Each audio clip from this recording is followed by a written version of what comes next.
तो कहानी की शुरुआत में हमें एक गांव दिखाया जाता है जहां एक घर में एक लड़का मेडिटेट कर रहा है और उसके अंदर से एक लाइट निकलती है कि तभी वो लाइट ऊपर चली जाती है और तांग शंग उसे नोटिस करता है। तांग शंग गॉड रियलम में है और उसे समझ आ जाता है कि एक नए सितारे का उदय हो गया है, यानी एक नायक जन्म ले चुका है। वो अपने महल में आता है और जीवू से कहता है कि दोलो कॉन्टिनेंट में परिस्थितियाँ यानी कंडीशन पूरी तरह से बदल गई है। वहीं जीवू उसके पास आती है और कहती है कि तुम इतनी चिंता में क्यों हो, जिस पर पहले तो तांग शंग ये पूछता है कि क्या ज्याओ की सो गया है, जिस पर जीवू हाँ कहती है। तो वो अब उसे बताना शुरू करता है हर बार। असल में वो पहले यहाँ की हमें ज्योग्राफी समझाता है। अलग अलग प्लैनेट्स और रियलम में टाइम अलग अलग स्पीड से चलता है, इसलिए यहाँ गॉड रियलम में एक दिन अर्थ के एक साल के बराबर है। तांग शंग दोलो कॉन्टिनेंट में और ज्यादा टाइम बिताना चाहता था, लेकिन इविलनेस और काइंडनेस के गॉड किंग्स के बीच जो मुसीबत आ खड़ी हुई थी उसको कंट्रोल करने के लिए तांग शंग को गॉड रियलम में आना ही पड़ा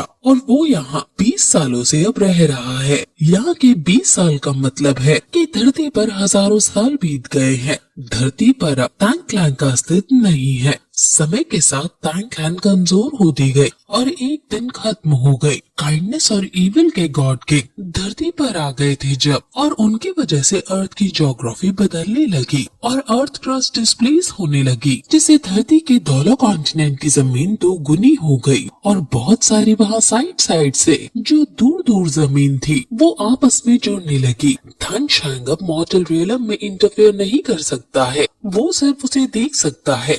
4000 साल पहले वेस्ट के अंदर जो सन मून कॉन्टिनेंट था वो दोनों कॉन्टिनेंट से जा टकराया और उसने कई कॉन्टिनेंट्स के साथ वहाँ जंग यानी युद्ध छेड़ दिया। दोनों कॉन्टिनेंट जिसके पास तांग शंग के हिडन वेपन थे उन्होंने सन मून कॉन्टिनेंट से युद्ध किया, लेकिन फिर भी वो सन मून कॉन्टिनेंट के आगे नहीं टिक पाए। तांग शंग के टाइम पर यानी 10,000 साल पहले सिर्फ दो ही एम्पायर थे, एक था तियानडो एम्पायर और एक था जिंगलो एम्पायर। लेकिन अब अलग अलग कॉन्टिनेंट्स आपस में मर्ज होने की वजह से यहाँ 4 एम्पायर क्रिएट हो गए हैं, जिनके बीच हमेशा कॉन्फ्लिक्ट चलता रहता है। इन सभी के पास आधुनिक हथियार है और ये इस कॉन्टिनेंट का शायद डार्क फेज है। तांग क्लैन को समय के पहिए ने निगल लिया, जिसकी वजह से तांग क्लैन की स्ट्रेंथ 4000 सालों में तबाह हो गई थी। मैं यहाँ गॉड किंग हूँ, लेकिन फिर भी मैं तांग क्लैन को बचाने के लिए कुछ नहीं कर सकता हूँ। जिस क्लैन को मैंने अपने हाथों से बनाया था वो मेरे सामने ही टूट गई और इससे दर्द भरी बात भला मेरे लिए और क्या हो सकती है। लेकिन जीवू उसे और ज्यादा बर्डन और स्ट्रेस न लेने को कहती है और उसे समझाती है कि तांग क्लैन इसलिए टूट गई क्योंकि ये दुनिया प्रोग्रेस कर गई। तांग शंग भी समझ जाता है और कहता है कि अब लगता है कि दोलो कॉन्टिनेंट में अब एक सितारे ने जन्म लिया है और उसकी किस्मत तांग क्लैन के साथ जुड़ी हुई मुझे नजर आ रही है। मैंने उसके भाग्य को और अच्छे से देखने की कोशिश की, लेकिन अभी ज्यादा अंदर घुसने पर सब धुंधला धुंधला सा मुझे दिखा। शायद गॉड किंग्स किसी का भी भाग्य देख सकते हैं, इसलिए तांग शंग ये सब कर रहा है। जीवू उसे बताती है कि उसके पेरेंट्स हमेशा दोलो कॉन्टिनेंट की बात किया करते थे और जरूर अब बहुत कुछ यहाँ होने वाला है। अब फिर हम धरती पर दोलो कॉन्टिनेंट पर व्हाइट टाइगर क्लैन और उसके बड़े से महल को देखते हैं, जहाँ ड्यूक की बहुत बड़ी तस्वीर लगी हुई थी। ये पूरा एरिया जो हमें दिखाया जा रहा है वो ड्यूक का है। असल में ड्यूक उसको कहा जाता है जो यहाँ का राजा हो। सर जब भी मैं ड्यूक कहूँ आप उसे राजा समझना। वहाँ के सैनिकों को अर्ली मॉर्निंग से ही पेट्रोलिंग यानी रखवाली पर लगा देते हैं और वो किसी चीज के खत्म होने की बात कर रहे हैं कि जितनी जल्दी ये खत्म होगा उतना ही हमारे लिए अच्छा है। ये चीज क्या है वो हमें आगे पता चलेगा। वहाँ फिर उन्हें पेट्रोलिंग करते करते एक लड़का जिसका नाम हुओ युहाओ है वो दिखाई देता है और वो सैनिक जब उसे पहचान नहीं पाते तो गुस्से में पूछता है कि आखिर तुम कौन हो और ड्यूक के महल में आने की हिम्मत कैसे की तुमने। जिस पर जब वो ध्यान से उसे देखते हैं तो वो समझ जाते हैं कि ये यंग मिस्टर दाई है, लेकिन वो गुस्से में कहते हैं कि अब से मैं अपना दाई नाम छोड़ रहा हूँ, अब से ये सिर्फ हुओ होगा जो कि उसकी माँ के ऊपर है। सैनिक पूछते हैं कि क्या तुम अंदर जाना चाहते हो? जिस पर वो कहता है कि मैं इस गंदी जगह को छोड़ रहा हूँ। सैनिक उसे पकड़ लेते हैं और कहते हैं कि क्या तुम पागल हो गए हो? क्या तुम्हें नहीं पता कि मास्टर कौन है? क्या तुम्हें नहीं पता कि वो कितने पावरफुल है? हाउ कहता है कि मुझे सिर्फ इतना पता है कि कितने गंदे आदमी है वो।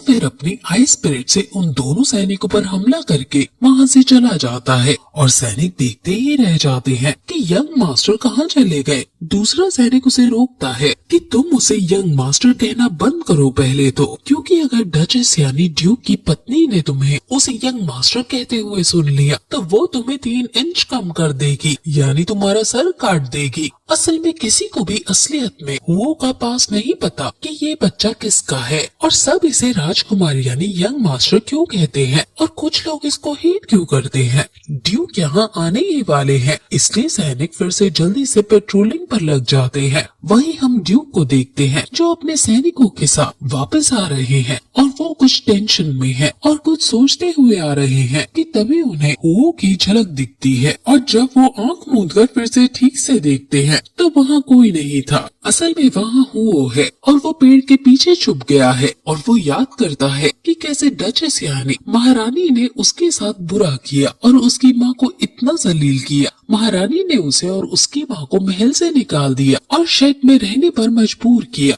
वहाँ उन्होंने बहुत बुरी हालत में अपना गुजर बसर किया। वहाँ उन्हें अच्छे खाने पीने की भी सुविधा नहीं दी जाती थी और उनके लिए ये एक काल कोठरी के समान था और इस वजह से उसकी माँ कुपोषण यानी माल न्यूट्रिशन का शिकार होती गई और एक दिन बेहोश हो गई और अब वो अपनी आखिरी सांस गिनने लगी थी। वो बहुत रो रहा था और जब उसका नाम दाई हुओ था वो यू हाउ को रोने से मना करती है और उसे व्हाइट टाइगर डैगर देती है और कहती है कि तुम व्हाइट टाइगर ड्यू के बेटे हो, तुम इस खंजर को अपने पास रखो हमेशा और अपनी जिंदगी हमेशा अच्छे से जीना। ये कहकर वो आंखें बंद करके इस संसार से विदा ले लेती है और यू हाउ अपनी माँ के मरने के बाद बहुत रोता है और फिर जब उसकी सोल पर 10 पर पहुँच जाती है तब वो डिसाइड करता है कि वो यहाँ से निकलकर सोल रैंक हासिल करेगा और बहुत बड़ा सोल मास्टर बनेगा। अब इसलिए वो यहाँ से भाग निकलता है और अब स्टार दो फॉरेस्ट की तरफ जा रहा है। उसने पक्का मन बना लिया है कि चाहे उसे 20 साल लग जाए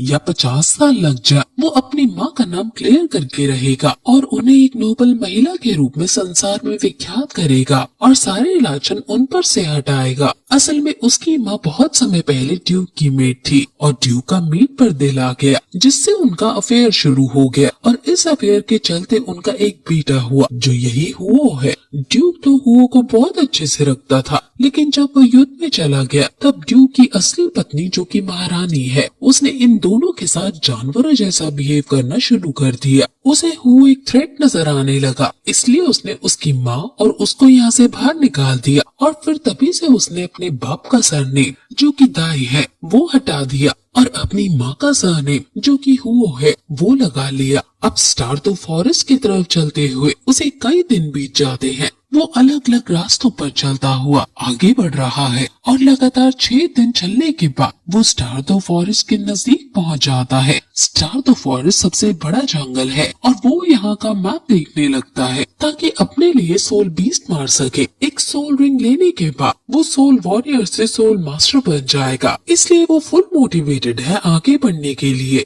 उसका पानी खत्म हो जाता है, इसलिए आगे तालाब पर वो पानी भरता है और वहीं वो फिशिंग करता है। फिशिंग करते करते वो व्हाइट टाइगर डैगर के बारे में सोचने लगता है कि आखिर इसमें ऐसा क्या खास है और मेरी माँ मुझे उनका बेटा क्यों बता रही है। मैं कभी ये स्वीकार नहीं करूँगा कि वो मेरे पिता है। वो अब अपनी स्पिरिट आइज का यूज करता है और फिशेस को लोकेट करता है और एक भाला जो उसने लकड़ी से बनाया है उसे पानी में देकर मारता है और 2 मछलियाँ सीधे उस भाले से लगकर बाहर आ गिरती हैं और वो उनको पकड़कर अब खाने लगता है। उसने पकाकर खाना शुरू भी नहीं किया था कि तभी वहाँ एक लड़की आ जाती है जो कहती है कि ये तो बहुत टेस्टी लग रहा है, क्या तुम इन फिशेस को बेच रहे हो? ये तो बहुत टेस्टी लग रही है, कितने की दोगे तुम मुझे ये? इस पर वो स्माइल करता हुआ कहता है कि तुम इससे फ्री में ले सकती हो। ये सुनकर वो तुरंत उसकी फिश लेकर खाने लगती है, लेकिन तभी उसका दोस्त आता है जो बहुत जेंटलमैन लग रहा है और वो कहता है कि अभी इस लड़के ने तो इसका एक बाइट भी नहीं खाया है और तुम इसका छीन कर खाने लगी।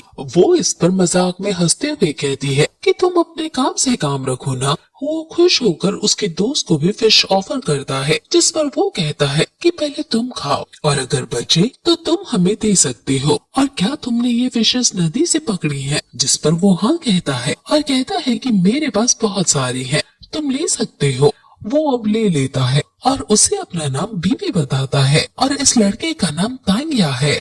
वो भी उन्हें अपना इंट्रो यानी परिचय देता है और तांग्या को ये फिश बहुत ज्यादा अच्छी लगती है और वो तो साथ में आसमान पर चढ़ जाती है। ये 15-16 साल की चुलबुली लड़की है और ये टैंक सेक्ट से बिलोंग करती है। ये सब साथ में बढ़िया फिश खाते हैं और अब वो उनसे विदा लेकर जाने लगता है। बीबी पूछता है कि आखिर तुम कहाँ जा रहे हो? जिस पर जब वो स्टार तो फॉरेस्ट बताता है तो बीबी कहता है कि वो तो पास में ही है। वो उसे रास्ता बता देता है, जिस पर वो वहाँ से चला जाता है और उसके जाने के बाद बीबी सोचने लगता है कि जरूर ये सोल रिंग लेने के लिए वहाँ जा रहा है, लेकिन इसकी सोल पावर तो वीक है। अभी वो अपनी लाइफ को वहाँ इतने खतरनाक जंगल में जाकर रिस्क में क्यों डाल रहा है? हाँ, अभी हो की सोल पावर कम है, जिस वजह से ये अभी बहुत कमजोर है, लेकिन फिर भी ये फुल डिटरमाइंड है। वहाँ बहुत सुंदर सुंदर पौधे और झरने हैं और उनको क्रॉस करता हुआ ये आगे बढ़ रहा है। वो काफी अंदर इस जंगल में आ जाता है, लेकिन वहाँ एक जगह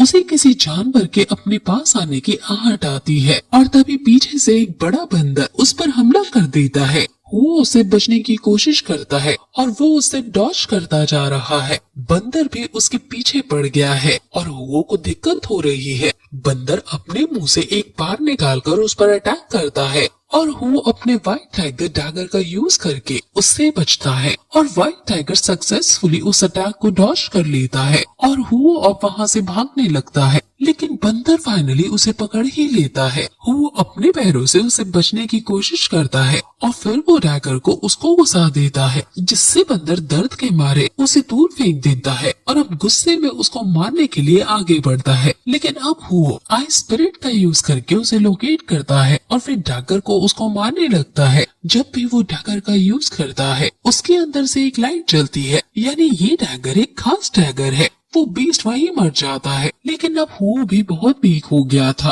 और उसके अंदर बिल्कुल जान नहीं बची थी। वो एक पेड़ के किनारे बैठता है और उस बीस्ट के अंदर से व्हाइट सोल रिंग निकलती है, लेकिन अभी वो के अंदर इतनी ताकत नहीं है कि वो इसे एब्जॉर्ब कर सके। इस बड़े से बंदर को विंड बेबून कहते हैं और इसकी सोल रिंग उसके सामने है, लेकिन तभी वहाँ एक आइस वॉर्म स्पिरिट बीस्ट उसके सामने आ जाता है और उसके अंदर से बहुत ज्यादा ठंड आ रही थी, जिससे वो वहीं जम जाता है और फिर ये एपिसोड यहीं खत्म हो जाता है।